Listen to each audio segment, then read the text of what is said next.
keep in mind that this is a best of 5. So we got plenty of time, we got plenty of room to be able to, for these two players to really just figure out what exactly they're looking to do. Foxster going in with a classic clapback Cobra build with, again, the ever classic double toaster, the bread and butter. It's the bread, it's the butter, it's the salami, it's a whole sandwich. You grab the gloves and you just do everything with them. It is such a flexible weapon. And ALUMOX going in with a personal favorite of hers, Chilla and Chakram. Incredibly deadly, super proficient, and such a great tool for taking down a lot of people on the community. A lot of the competitive arm space can quickly fall to just a simple ice chain. Nice stun and grab combo from the Chakram. Good deflect with the rush, gets 290 damage. A little bit of momentum going their way definitely helps out. ALUMOX does have a rush ready, and a couple of good chain hits would also be enough. Foxster trying to build up another rush.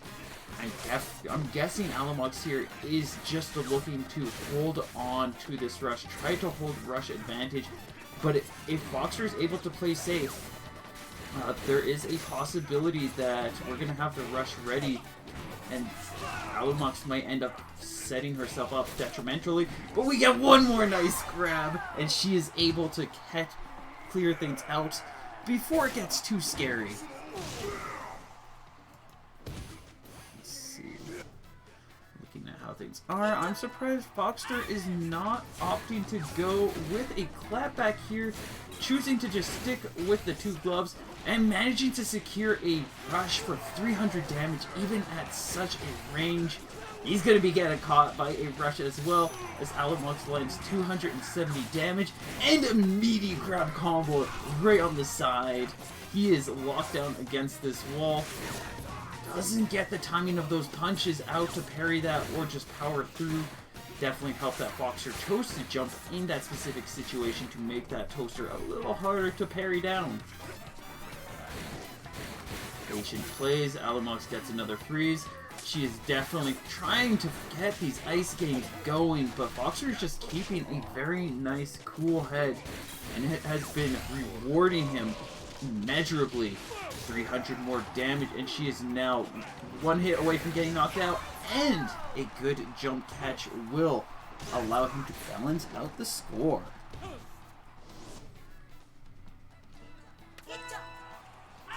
Next round, one more chance for the point.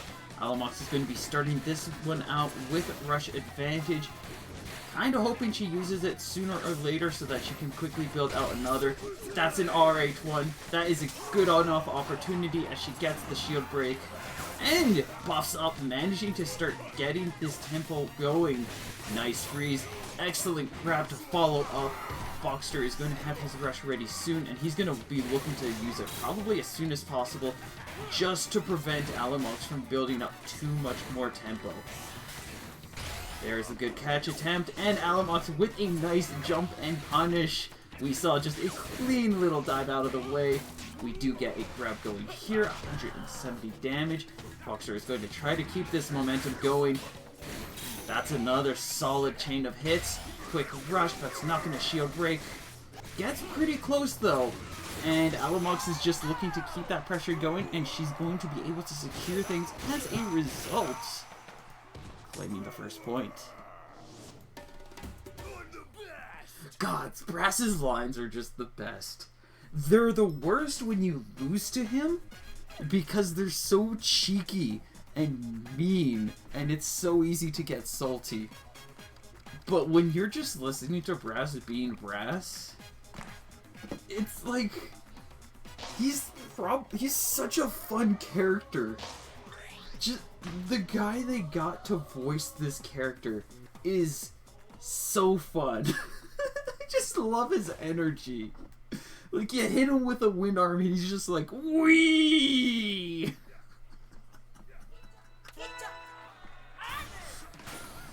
Alright, heading into our next round. I guess it was might have been because of the stage, because we're gonna go full clapback Cobra here. If gloves aren't the meta, then this is the meta. For good reason, though. Huge girth size on Kid Cobra, the way he's able to move as well as the way that Popper is able to poke and press makes this an exceptionally dangerous tool that can be incredibly effective, very rewarding, especially just because of the fact that this clapback this big, it's really easy for it to deflect things, easy for things to be bounced off of it. I'm guessing if ALUMOX is expecting Foxster to stay with this loadout, she's probably going to go double Chakram next round just to kind of contend this. You can see she's already, like, very consciously playing around the fact that he has that Chakram. Or clapback, she's only throwing out the Chakram. Because that Chilla can very easily reflect back into her, can very easily freeze into her, and it can just be incredibly painful. I feel like that was a bit of a desperate play there just to keep her off. It's going to give her a chance to start closing in the distance. Now if that clapback comes out and she is too close, it is going to be a very easy rush. We get the freeze. She's going to... I thought she was going to go for a grab there! Or a rush. Not going to be able to get the win off of that, unfortunately for her. And that is going to allow Foxster to time things out. Could not find a way to approach in that situation. She is going to start things off clean and quick though. Catching that landing leg, gets 290 damage. She's now got the advantage. She can play a little more carefully. She can play a little more consciously. And make sure she's just not walking into any dangerous traps. Especially since she's got enough that Foxster's rush would not be enough to change the tides. She can kind of just rush grind from here. And that's kind of what she's doing too. And once she's got that ready, she can kind of just like throw out this rush. And the clapback might be able to win, but if she reads the direction or gets that Chakram around, Foxster's clapback doesn't do anything. There's another freeze. She is, at this point, she's starting to do a little more damage to herself than he is to her, just because of these Chillas just slowing her down. 40 seconds left on the clock, and she has definitely lost her ground. Nice 195 on the rush, turns things back. Foxster is going to go for a rush chance here. And unfortunately, there's just too much space for him to really be able to land anything serious. Actually, ALUMOX is close enough to a point where she might be just looking to eat one more hit.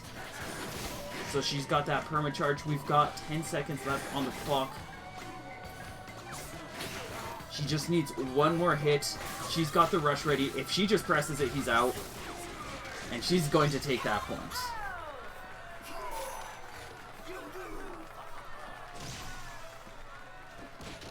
Brass pressure. Just brass pressure. And yeah, as I was expecting, I'm surprised she didn't do it sooner. I guess she was anticipating he might change off, but off of that, and seeing that she was able to keep that round, she's just going to go all in on Chakrams now, looking to just completely work around that clapback. Close range fear, some good pressure going on there, allowed him to get a grab. He's just going to go for another grab on Wake Up, and that is half of ALUMOX's health. Patient. Nice call there. She does take 40 damage, which isn't necessarily too much. Calls like that are actually pretty nice, because once you've blocked the rush, it's not too detrimental to end up just throwing...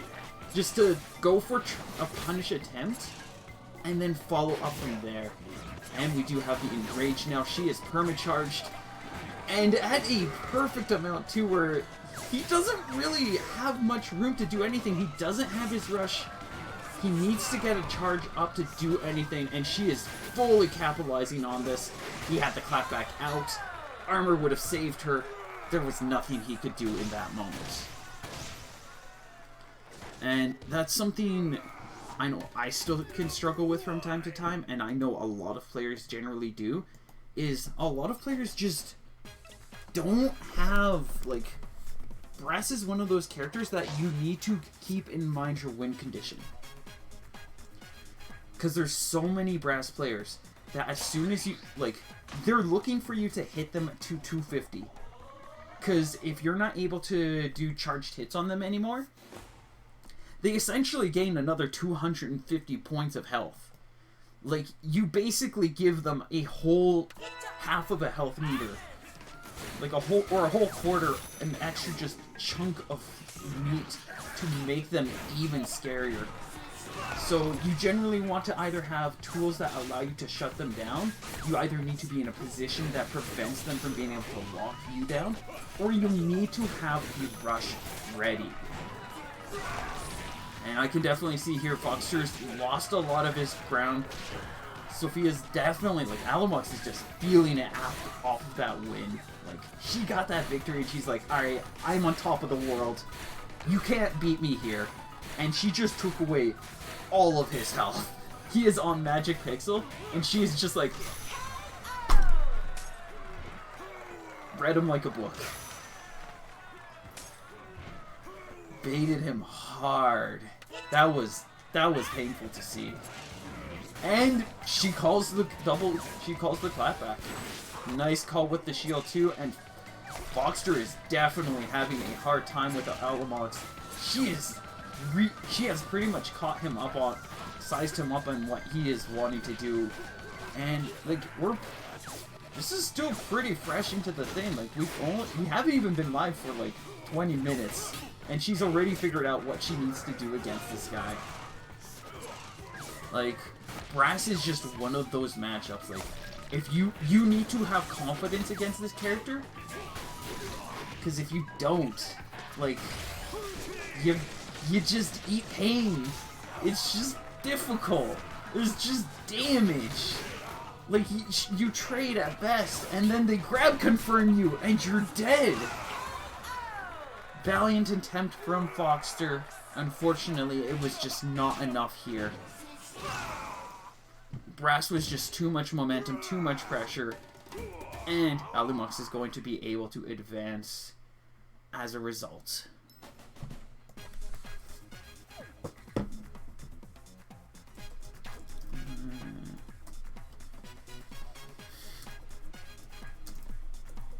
Let me do this.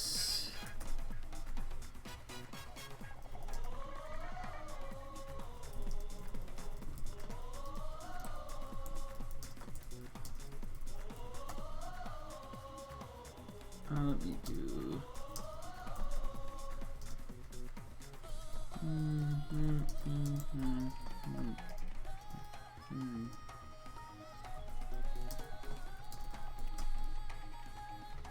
Okay, so with that sorted out, I believe we now have Adam Brain to come in and face off against ALUMOX for winners finals. These are definitely two very exceptional players who have been in the community for a very long time. Yeah, that was rough for Foxster.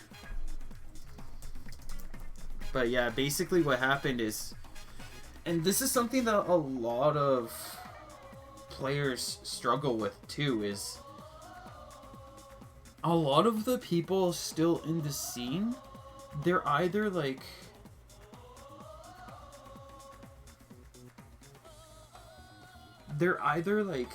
people who have been long standing and have a really solid understanding on what to do, or they're like a lot more often than not, or it's like meta picks.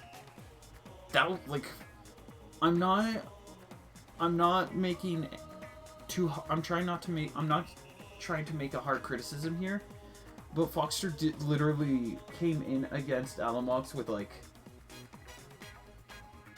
Kid Cobra, like literally like the like if there was what everybody knows as Kid Cobra, that's what Kid Cobra was, is like toasters, popper, flatback. Guess they weren't comfortable in the breast ditto. Yeah, it's not always the easiest matchup. I wouldn't say it's actually too favored in brass. It's very much like a good Kid Cobra who really knows what they're doing with their equipment. Yeah, but only given that Brass doesn't have the chakram. You actually saw early in, Foxster was doing a really good job, even with the chakram being around. He was doing a very good job of playing around it, respecting and countering and punishing things. It's just like ALUMOX warmed up to the matchup and he lost his cool. Like, by the time we saw that third game, he had visibly given up, and she just got a lot of really clean reads and punishes on him. Like, one of the big things about Brass, and it's something a lot of people don't realize, is he is so much matchup. He is definitely, aside from Coil, he is definitely, like, one of the best characters. But he becomes a much more manageable character once you learn the matchup. Once you understand what you're doing against this kind of character. Like, Adam Brain's keeping a cool head. He's making sure Brass doesn't get to do the things that Brass does. A lot of players just let Brass be Brass. And that's why most people crumble. Adam Brain trying to look for that one final hit. And he's going to be able to get it with a grab. But yeah, like, so many people just look at Brass and they respect him. You can't respect Brass. The second you start respecting him, his pecs are in your face. Because he's not respecting you. There's no such thing as a respectful Brass. Because that's not how he works as a character. He smothers, he crushes, he destroys, he consumes. It's Brass. You gotta show him the same kind of respect he's showing you. Nice grab to confirm off of the Megawatt. Adam Brain doing a sizable job. We've got a rush ready. Adam could easily close this out if he just gets the one good read. ALUMOX just trying to push through, and she's not going to be able to make it.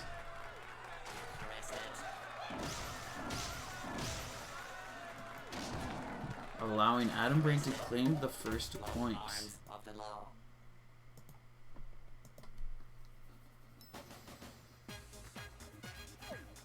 I remember I had a Bite and Bark that was like...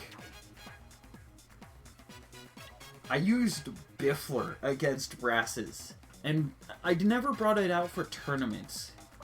But it was good enough that there were a lot of cases where I'd bring out the Bite and Bark during like sparring sessions with people, and I'd bring out the Bite and Bark, and I would destroy Brasses, and it always felt good. Bite and Bark's definitely one of the better characters against Brass too, because it's a lot easier to not respect Brass, because you got a pet doggo who does some extra damage. Does the little bit of damage, just a little bit. And it's annoying. Like, arms are very funny against Brass. That's the other thing too. People keep bringing, like... People don't... It's something that a lot of the community generally struggles with, and, like, yes, Coil was broken. I will preface that before I continue my points. There were counters to Coil. If people played around Coil better, if people, rather than just trying to go, gloves are the meta, so I have to use the meta, Coil probably wouldn't have been as problematic for the scene. There might have been a little bit more that people could have done. She'd still be way too good, but there's stuff that people could have done. And I know I'm bringing up the same point again. The problem is gloves.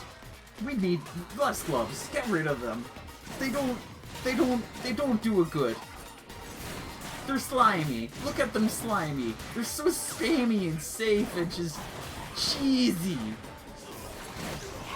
Nice KO from Adam Brain. Rant over. And we are going to resume. Adam Brain claiming another point. Both players ready with rush. ALUMOX looking to just go pure chalk right here. Chopping off Adam with 310 damage. We get a hefty rush following up from Adam Brain though. 340. Quickly turning the tides back. Nice jump grab from ALUMOX. Allows her to take Adam to 50% health. Both are relatively even and managing to keep things respectfully within range. We get the enrage. Chops Adam down to critical. Yeah, these two are just going at it with each other.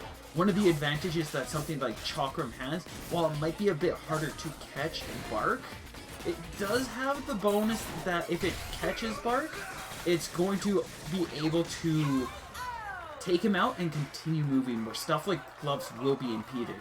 Also, the shield break. We finally got a shield break. That's what I'm talking about here. That is what shield breaks do. Y'all need to shield break more.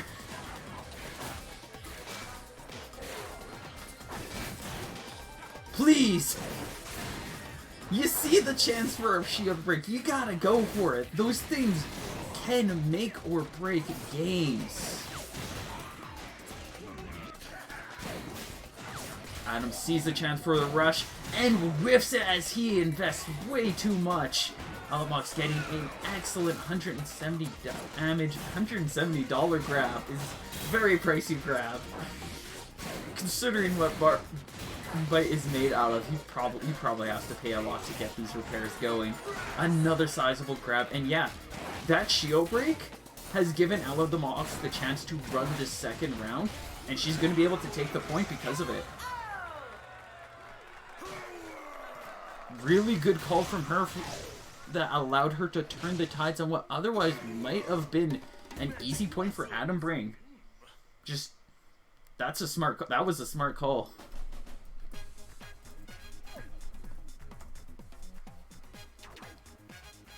Ooh, I typed that wrong. Boop.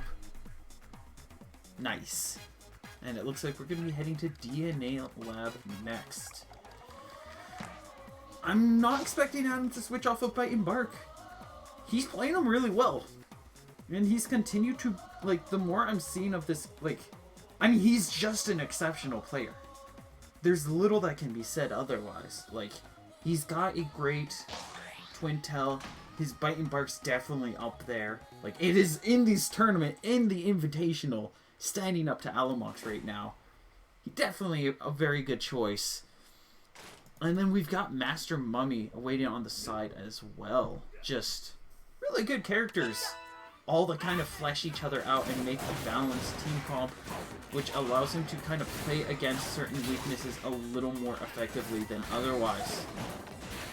I do also want to give commendation to this loadout. The Megawatt is something that we do not see too often, but it is such a prominent pick. It's such an effective weapon, especially if you're just trying to go in for smother play.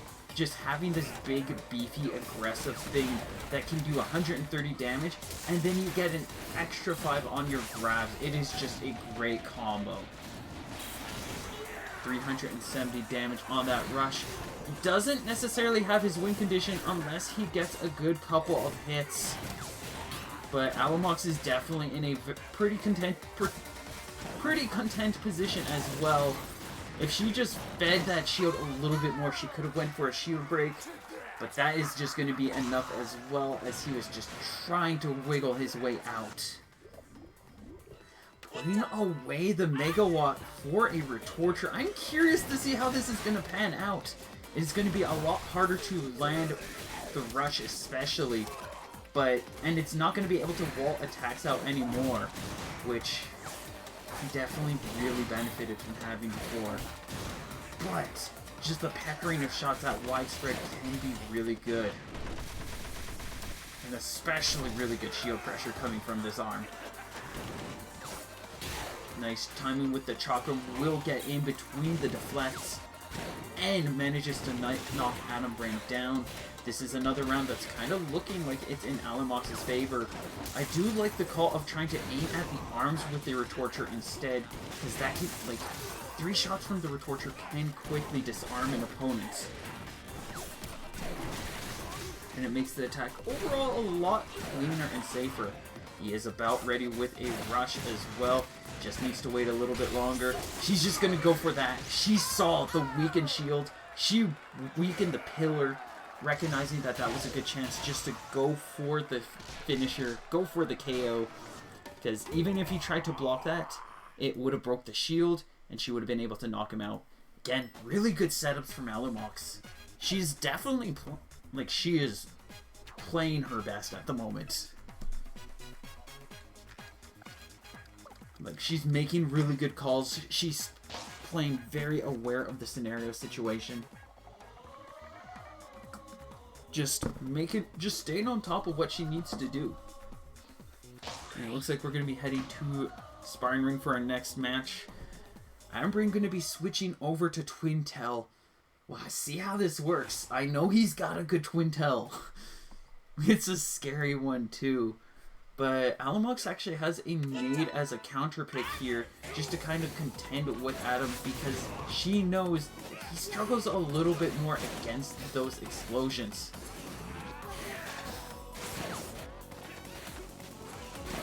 Starting things off, we've already got a weakened shield.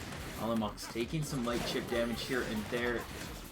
Ooh, Adam's actually going full frost here, full ice chain combos. I like the Chill-A-Cool Ring combo, definitely can work really well. Kind of reflects ALUMOX's Chakra Nade setup. I can but yeah, like, both of these builds can work really well. That is a nice confirm. Gets 370 damage.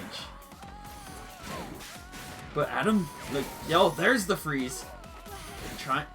ALUMOX, nice call with it, just baiting out an extra punch. Manages to get the shield out in time. Prevents a hefty ice chain from really falling down on her or potentially getting grabbed. And she's going to be able to knock him out once again. We are now on match point. If ALUMOX is able to take Adam out here, she's going to be sitting contentedly in grand finals in the advantage position. Like, that is a very pleasant place to be. Megawatt on Twin 12, we don't see this very often. I am curious to see how this goes. There's a good chance this could actually be a really nice choice. Ooh, nice punish!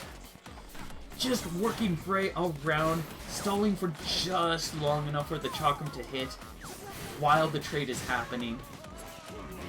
But this kind of allows Adam to have the option not only of, like, blocking if he sees something coming across his actress aura.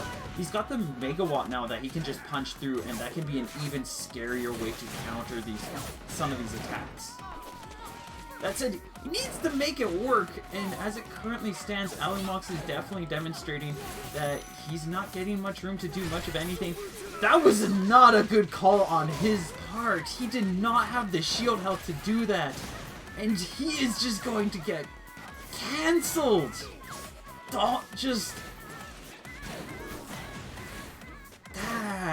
That hurts. He's still got 30 seconds to turn things around.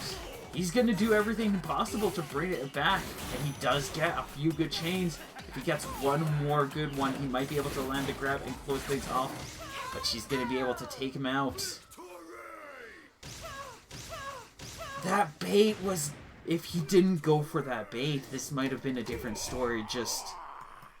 That was a rough move on his part. Just literally walked up. He's like, eat me! Eat me! I have no shield! Feast on me!